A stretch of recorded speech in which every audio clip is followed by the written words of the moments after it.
Kedatangan Presiden ke-7 Joko Widodo diwarnai penolakan di Kota Makassar. Puluhan mahasiswa turun ke jalan dan meneriakan Sulawesi Selatan bukan kandang gajah untuk kepentingan elit nasional. Demonstrasi berlangsung di depan lokasi Rakernas Partai Solidaritas Indonesia di Hotel Claro Makassar. Demonstrasi digelar pada Jumat 30 Januari 2026 sore. Penolakan ini disampaikan massa yang tergabung dalam Aliansi Kesatuan Rakyat Menggugat atau Keramat. Massa aksi membakar ban di badan jalan dan membentangkan spanduk bernada keras. Di antaranya, Sulsel tidak tunduk pada Raja Jawa. Kemudian penolakan Sulsel jadi kandang gajah. Massa juga meneriakan adili Jokowi. Aksi tersebut sontak memicu kemacetan panjang di sepanjang jalan APP Tarani hingga ke pertigaan Jalan Sultan Alauddin. Aparat kepolisian tampak berjibaku mengurai kepadatan arus lalu lintas. Awalnya unjuk rasa berjalan relatif kondusif, namun ketegangan meningkat sekitar 15 menit setelah orasi berlangsung. Saat itu, sejumlah kader PSI keluar dari area hotel dan mendekati masa aksi. Situasi sempat diwarnai saling dorong antara pendemo dan kader PSI. Beruntung, aparat kepolisian bersama pengurus PSI sigap menenangkan keadaan. Massa juga mendesak pencopotan Menteri Kehutanan Raja Juli Antoni yang turut hadir dalam Rakernas PSI. Mereka menilai Menhub telah gagal menjaga hutan sehingga memicu bencana banjir dan kerusakan lingkungan di sejumlah daerah. Kini, malam harinya, Presiden ke-7 Joko Widodo telah tiba di Bandara Sultan Hasanuddin Makassar. Jokowi tiba sekira pukul 20.30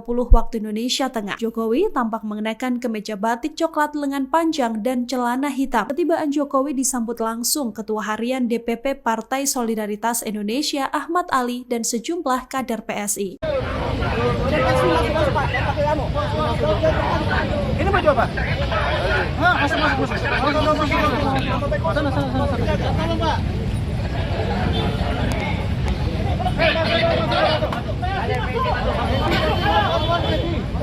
Kader masuk.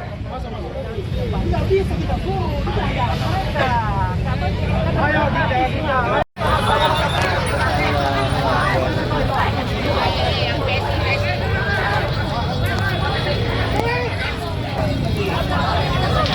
Woi.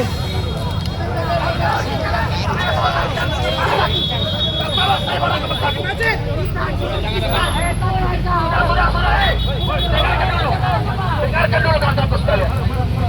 Sudah saya nonton.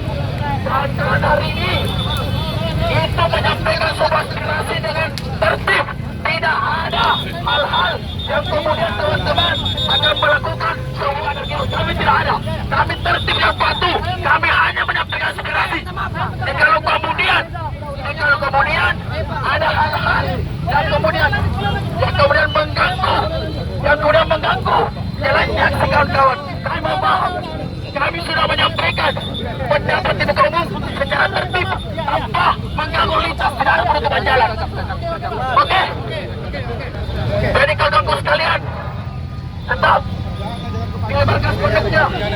Kita sama-sama tetap berdiri di sini untuk menyampaikan. Melihat ada sedikit gesekan dengan kader PSI itu seperti apa kronologinya? Jadi Jadi terkait daripada jalannya sejumlah kawan-kawan, kami sebelumnya menyampaikan dulu beberapa kronologi bahwa kedatangan kawan-kawan kemudian aksi jilid 3 oleh aksi Keramat yang pertama, dan ketika teman-teman melaksanakan aksi kekerasan jilid 3 ini, kami mendapati sebuah tindakan-tindakan yang menurut kami itu represif. Apa demikian, tadi saya selaku di lapangan menyampaikan orasi, ada salah satu oknum yang kemudian berpakaian Partai Solidaritas Indonesia, memiliki sebuah logo Partai Solidaritas Indonesia, itu sedang ingin melakukan represif kepada saya. Jadi itu menunjukkan bahwa adanya sebuah tekanan-tekanan intervensi kepada mas saksi, dan itu kemudian kami duga kuat melanggar peraturan yang berlaku. Kenapa demikian? Teman-teman sudah konsolidasi, teman-teman sudah menyampaikan pemberitahuan aksi, namun ketika teman-teman menjalankan unjuk rasa, melihat demikian kondisi, bahkan aparat kepolisian tidak mengawasi dan melindungi teman-teman mas saksi. ini sebagai presiden buruk, itu sebagai hal-hal yang buruk terhadap Partai Solidaritas Indonesia. Mengapa ada oknum yang kemudian mengintervensi teman-teman mas saksi, padahal teman-teman mas saksi ini menyampaikan aspirasi itu saja. Tadi saya sempat wawancara salah satu jubir dari Pak Jokowi. Mereka mengatakan bahwa sempat melakukan dialog, tapi teman-teman Keramat menolak. Apa betul? Teman-teman hari ini itu kemudian masih konsistensi di perjuangan. Hari ini teman-teman sudah bersepakat untuk kemudian menyampaikan sebuah pemberitahuan aksi di Polrestabes, di aparat kepolisian, dan teman-teman dari Aliansi Keramat itu kemudian masih berkomitmen untuk aksi. Sampai kapan mau aksi? Teman-teman sembari mau membahas persoalan konsolidasi kelanjutan daripada Aliansi Keramat persoalan Jalin Bersasa, insyaallah teman-teman akan masih melakukan aksi berasa sampai kemudian teman-teman bersepakat untuk membuat. Download Tribun X sekarang, menghadirkan lokal menjadi Indonesia.